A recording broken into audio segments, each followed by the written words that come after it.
What is going on, everyone? My name is Andy. Welcome back to another FPL video. In this one, it's transfer tips for game week 37. So I'm going to go through some of the popular players being moved in and out of people's squads and talk about whether they are good moves or not, and also offer up some alternatives as well. So if you enjoyed the video, make sure to give it a like, hit that subscribe button if you haven't done so already. Let's get into it. All right, let's start with Mo Salah, back in the Liverpool 11 against Spurs in game week 36. Played the full 90 minutes and got 1 goal, 2 assists. And yet he is the most sold midfielder ahead of game week 37. Now, I do think it makes a lot of sense because people are buying double game week midfielders. A lot of FPL managers still have their bench boost chip to play. And for that, you need a good overall squad. So selling Salah releases the funds to upgrade other players.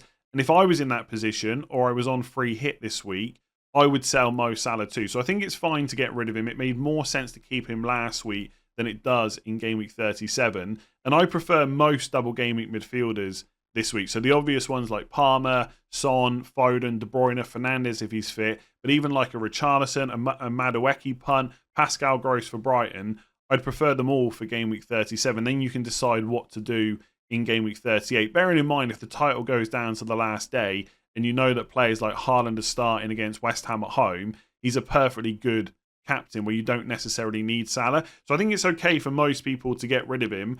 I will provide a counterpoint though, and a different kind of point of view. Salah at the moment is one of the best differentials in the game. His ownership is so low for what he can do in terms of FPL points. And we saw that against Spurs.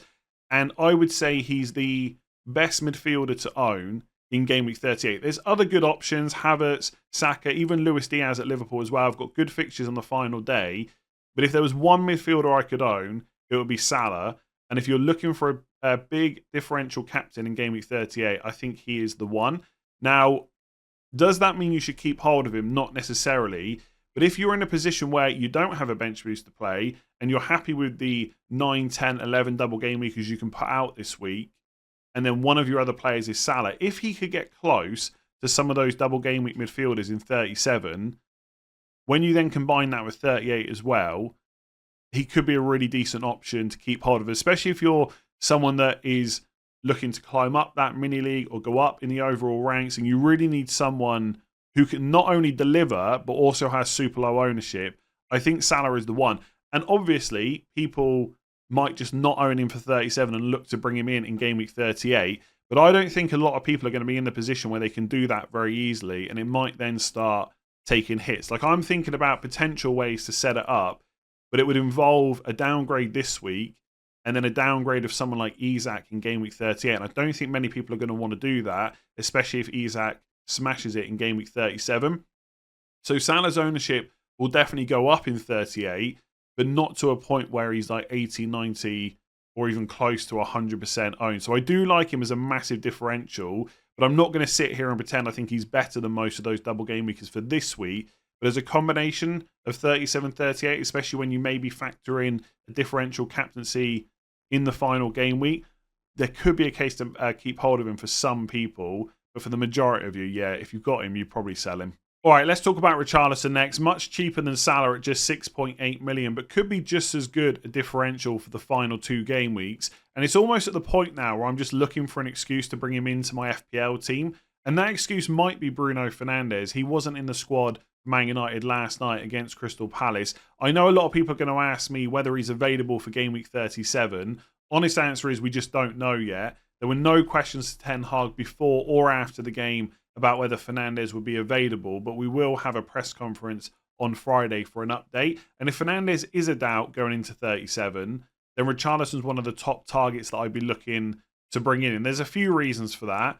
One is the ownership. It's really low at the moment. He's only had 22,000 transfers in so far this week. And even if Fernandes was confirmed out, who's quite a highly owned double game week player this week, I don't think Richarlison is necessarily where people would look. Like Kevin De Bruyne would be popular too. Foden, if you don't own him, Son as well.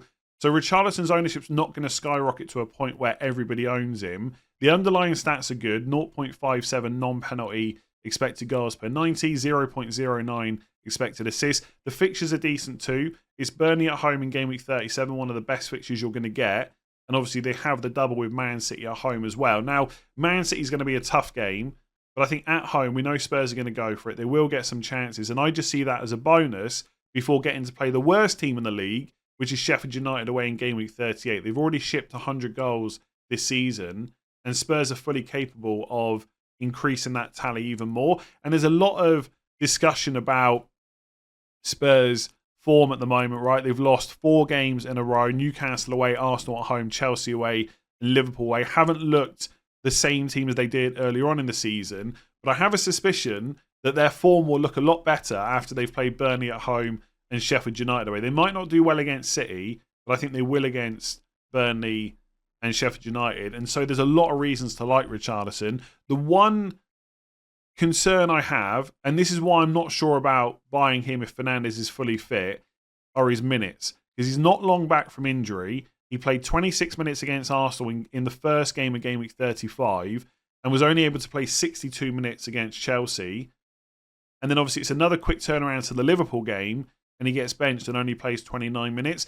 And that's a concern, because even though he's building up his fitness, the games in game week 37 are in quick succession. They play Burnley on Saturday and then Man City on Tuesday. So there is definitely doubt about whether Richarlison will start both games. The only positive is, when he came on against Liverpool, Spurs looked a lot better. He came on at the same time as Maddison. They did improve a little bit. And I think Postecoglou will want to get Richarlison... let me get my words out. Postecoglou will want to get Richarlison in that 11 as much as he can. And the other good thing from an FPL point of view is, if you're looking at him as a differential and he's only going to start 2 of the last 3, Man City is the one you would want to miss anyway. And that looks the most likely based on the recent pattern, right? So if he's just been benched against Liverpool, he's probably going to be fine to start on Saturday against Burnley, because obviously they got a good rest time between the Liverpool game and the Burnley game. And if he misses Man City and comes on for 20, 30 minutes, that means he's very likely to then start the Sheffield United game. So I guess the question to ask yourself, if you're thinking about Richarlison, is a start against Burnley and a start against Sheffield United and a benching against Man City, which is probably the worst case scenario, is that enough? And I think for a lot of people it probably would be. I mean, there is a chance he gets benched for more than one, but I think for what he can offer, it might be worth the risk. Like, would I buy him over Son or Palmer or Foden or De Bruyne? Maybe not. But for a lot of people, you're probably already tripled up on Man City. I know I am. I'm tripled up on Chelsea. There's not many other double game week players I can go for. The options would really be Richarlison, Pascal Gross, Adingra, Garnacho.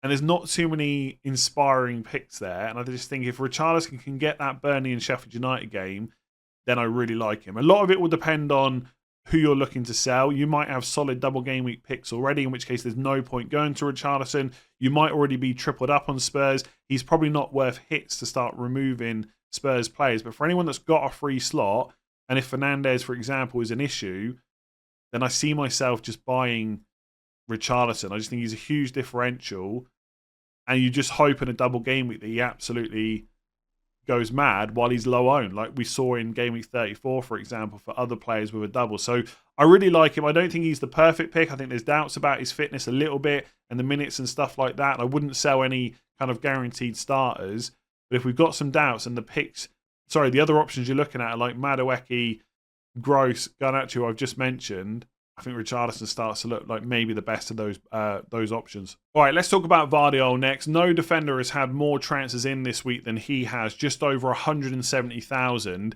And it makes a lot of sense when you look at his recent returns.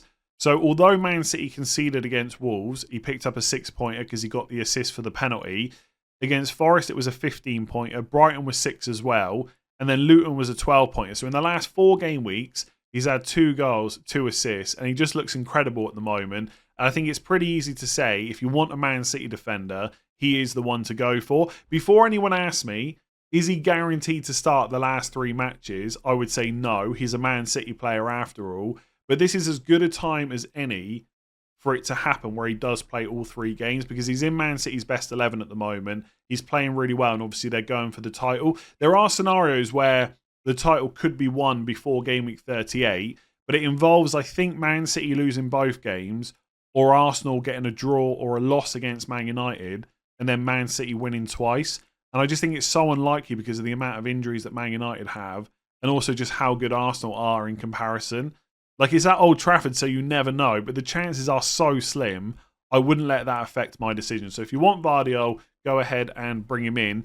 The bigger question to discuss is it worth selling one of your Man City players if you've already got 3 to free up a slot to bring Gvardiol in? Now, a lot of this will depend on how good the rest of your squad is looking right now. If you've got a lot of injuries to tackle, I would just ignore Gvardiol and just hope for the best. But it also depends on what you want to do in game week 38. Do you want to leave yourself flexible for possible team news, to go differential if you really need a risk on the final day? You'd have to look at your own squad and decide. For me, for example, like I'm around 45k at the moment. I'm kind of okay with a top 50k route. I don't need to necessarily push it too much in the final week in game week 38. So one transfer might be enough. But if I have a really good game week 37 and I get close to top 20k or top 10k, I might want to do something really different in game week 38, and 2 transfers might be useful for that. For example, being able to buy Salah. So I'd be really careful about using 2 transfers to free up a slot for Gvardiol. Like, I wouldn't sell any of Foden, Haaland or De Bruyne to do it, I don't think. And if you've got someone like Kyle Walker, I think you just keep him and spend that transfer elsewhere. The one player that a lot of people are looking at is Ederson out. Now, I've got Ederson as well. All right, and let's just assume in this scenario that Bruno Fernandes is absolutely fine for game week 37. I'm going to keep hold of him.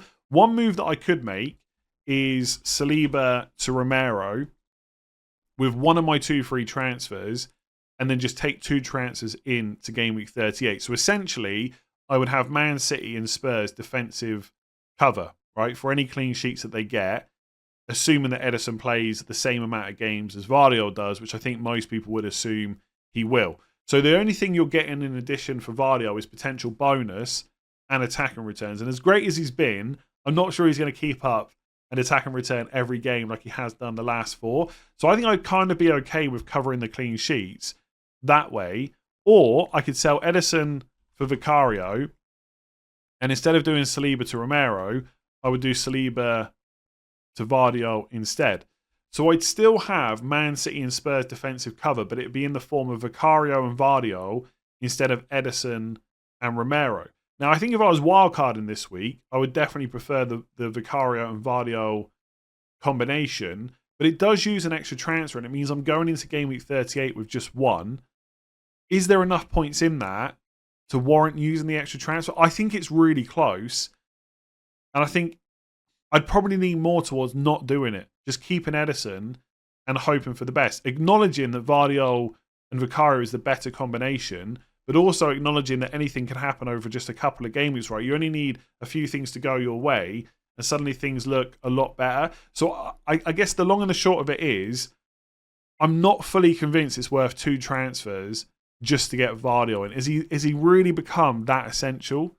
And I do think he's great. And if Fernandes is fine, I will strongly consider this move. And I might go for it. But it really depends on what I want to leave myself the option of in game week 38.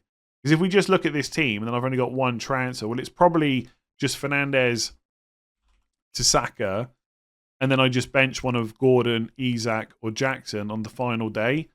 And that's probably okay. That team looks fine.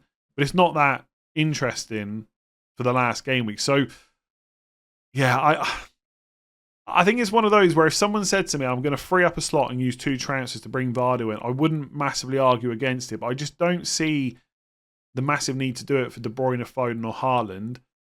Maybe if your team looks great and you've got 2 transfers and you're struggling to use one, you could go Walker to Gvardiol. But I can't believe that most people are in that luxury position. Ederson, maybe. I could probably talk myself into it by game week 37 deadline, but I'm not convinced by it. As much as Gvardiol is great, I think having that extra transfer game week 38 probably trumps it a little bit, but it's very close. If you want to get Gvardiol, go ahead and do it. So for anyone looking for differentials for the final 2 game weeks of the season, I would definitely consider Callum Wilson at just 2.9% overall ownership. He's finally got a start since returning from injury. Both he and Isak were in the 11 against Burnley in game week 36. And as we've come to expect with Wilson, when he gets minutes, the goals usually follow as well. And he's got 2 goals in his last 2 matches. So as a differential, I do like him. As I've already discussed this week, the penalty situation. Wilson is Newcastle's first choice penalty taker. Apparently, Isak wanted to take the one against Burnley, so Wilson let him. I was very surprised at that. But given that Isak missed it, and also that Haaland went and scored 4 goals and is probably going to run away with the golden boot, I think Wilson will definitely take the next one when they're both on the pitch. So he looks like a nice option. I just think it's the minutes that are always the concern, because Isak is the first choice number 9 if they're only going to play with one. But I think it's promising that they both started against Burnley. And also they played well, right? Not just those two together, but Newcastle overall. The first 10 to 15 minutes were maybe a little bit shaky because it was a different system to what they'd played the previous few games. But it went well overall, and I could see them using it again against Brighton, Man United, or even Brentford. Now, do I think Callum Wilson definitely starts all 3 games? I'd be surprised, right? The turnaround isn't too bad. It's Saturday, Wednesday, Sunday, so there is a chance. But I don't think you can buy him with the expectation he definitely starts all 3. But I do think you'll get at least 2 starts. So Brighton looks good. Maybe they just play Isak against Man United and Wilson comes off the bench for 20 to 30 minutes. And then you get Brentford away in game week 38. So it's a similar situation to Richarlison, I guess, where you could see 2 starts and 1 cameo off the bench. He's not a player that you're going to see on the bench and then just not come on. He's always going to make an appearance. So I like him, right? Would I buy him ahead of Isak? Probably not. Would I buy him ahead of Jackson? Probably not. And Haaland? Clearly not. But for anyone that maybe, is chasing them in the league, as always at this stage of the season, or really wants to push overall rank, or maybe is in a situation where they've only got 2 Newcastle players and 3 Chelsea ones, so they can't get Jackson anyway, I don't mind the Wilson and Isak double up. And we saw it do really well at the end of last year. And I think Callum Wilson even outscored Isak during that time too. I think it's a slightly different situation that at the moment Isak is clearly favoured. Like if only one of them's going to start, it's going to be Isak. But I think with the penalties and with the performance against Burnley, there's every chance that Wilson starts at least 2 of the last 3, and therefore he's a decent option. I won't be bringing him in, but that's because I've got Isak and Jackson. There's no need to sell either of them. And obviously the third forward is Haaland, right? So it's hard to justify. And there's other stuff going on in the team anyway. But for other people, it might make perfect sense. So Malo Gusto was back in the Chelsea squad against West Ham in game week 36, getting 7 minutes off the bench. They're his first minutes since game week 33 when Chelsea beat Everton 6-0. He did miss the following 3 games against Arsenal, Villa and Spurs. But minutes off the bench against West Ham is potentially good news for game time in game week 37. I think it's pretty clear at this point that nobody should be buying Gusto. Like if you want a Chelsea defender, the one to go for at the moment is probably Cucurella, who's a bit more expensive at 4.8 million. I don't mind him for the final 2 game weeks. Forest away, Brighton away in the double, and then Bournemouth at home in 38. He's playing well, does get forward at times too. So he's probably the one. Chalobah's the same price as Gusto at 4.3, and he has started 5 of the last 6. I don't think you could call him nailed on. You probably can't say that about any Chelsea defender, but specifically for the centre-backs because they got so many options. There probably is a good chance that he starts both in the double. And so for 4.3, you could maybe consider it if budget is an issue. But I just don't think you can go for Gusto. Whether or not you should sell him, it probably comes down to how many other issues you've got in your team. If you're looking good and Gusto's the only problem you've got, and you had the money to change him to someone else, then I'd probably use a transfer and get rid of him. It seems very unlikely that he will start both games in the double. I think the absolute maximum you're going to get is 1 start and then 1 appearance off the bench as well. Is that a guarantee? No, he could get benched in both games, but I think it's more likely that he starts 1. So if you've got the spare transfer, get rid of him. If you don't, and it's going to take a hit, I think that's tricky. If for some reason you're in a situation where you don't have like a Gvardiol or a Porro and you've got the money and you've got the spare Spurs and Man City slot, that could be worth a hit. But for most defenders, especially ones in and around his price at 4.3, I just wouldn't bother. Like most of the ones with a double are either more expensive or they've got injured, like Maguire and Van Heck, for example. Like, is it worth a hit to go from Gusto to Cucurella, for example? I'm not sure it is. I think in that case, I would hope that he would get 1 start and that the hit just won't pay off. And I'd probably just keep him in the squad, especially if you don't need to play him in game week 38. So that's my general viewpoint with Gusto. Absolutely don't buy. If you've got a spare transfer to deal with him, I would get rid. If it's going to take a hit, I would probably keep hold of him unless you've got the money to upgrade to a much better option. I just think the players in and around his price aren't great. Like even... I don't know, like, let me just double check his price here. even like a Branthwaite at 4.4. Okay, Everton have got a great fixture, Sheffield United at home. But for a hit, for a player with a single game, I just don't think it's worth it. So if you've got him and you've got other problems to deal with, I'd probably go for them first. Obviously, wait and see what Pochettino says. If he puts any doubt about his fitness, then I wouldn't bother. And I do think he'll be managed because he always seems to have an issue. But I think you're going to get one start. I don't know which game, by the way, but hopefully one start in 37. And that's probably enough not to take a hit in most cases. All right, let's talk about Bukayo Saka next. Nearly 100,000 transfers out already this week. And I suspect if there's FPL managers out there that were planning on selling him, but that haven't done it yet, they're probably reconsidering after watching Man United get destroyed 4-0 by Crystal Palace. Absolute shambles defensively, and they continue to be and have been all season. And I do worry about what Arsenal are going to do to Man United in game week 37. The only potential silver lining is that Man United are at home, and you would hope they cannot perform as bad as they did away last night. But Arsenal was so good and Man United have so many problems. I can't see anything but an Arsenal win. Like a centre-back partnership of Evans and Casemiro is an absolute joke. I think Evans did okay at times, but he was absolutely run past by Mateta for the goal. Casemiro going to ground so easily. Like Elise just strolled past him essentially. It's not great. And Fernandes, if he's a doubt going into this match as well, that's a huge problem because although he's not the main part of Man United's defence, he at least gives the opponent something to worry about. Without him, it just looks an absolute mess. So I think there's every justification to hold on to Saka if you want to. Man United away is a good fixture. Everton at home on the last day is a good fixture as well. I still prefer, it's a bit like the conversation with Salah, just less money involved. I still prefer most double game week players this week to Saka. I'm not going to run through them all again. I do think most of them have got a good chance of outscoring Saka, but a lot of people are going to want him for game week 38. So keeping hold of him for 37 saves a transfer and almost gets you ahead. Like right now, I can tell you my plan in 38, if I don't go for Salah, will be to bring in an Arsenal midfielder. Will it definitely be Saka? I don't know. I might go for Havertz instead as a differential. But you would be one step ahead if you just keep him, if you already own him. And you just hope that the double game week players don't all go off at the same time like they did in game week 34. So I think you could keep him. If I had him and I had two transfers and nothing else to do, I'd probably sell him and then look to buy him back in 38 as long as I don't get priced out of that. Because I'd still rather, be in it to win it with the double game week players. But honestly, Man United, I just don't see any improvement coming.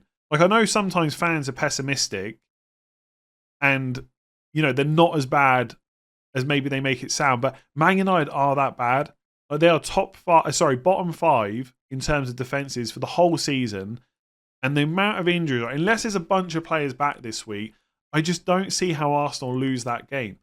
And I think betting on maybe 3 goals minimum is probably perfectly fair. And if that happens, we know that Saka's quite likely to be involved. So if you want to keep him, I fully get it. Like, if one of my midfielders gets injured this week, I'll almost certainly buy a double game weeker instead of Saka.